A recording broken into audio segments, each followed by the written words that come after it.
Simon, varsågod och rid. Hej Simon! Hej Simon!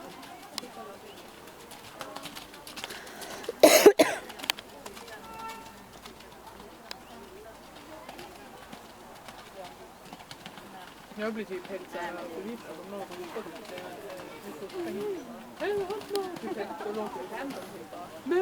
Typ såhär, om någon inte ska jag bara... Stanna istället för att ropa hej. Alltså gud, om jag trycker så här, det bara tar typ upp över hela. Jag tycker att man ska hålla käften när man har startat. Det är typ större som valpskrifter. Varenda. Jag kan ju tycka med barnen, men... Jag hör ändå inte, jag ska bara bli irriterad när man ropar. Och så kommer ju alltså inte det här underlaget mycket. Alltså så här. För hästarna och de när de landade bara. Det är mer vitt.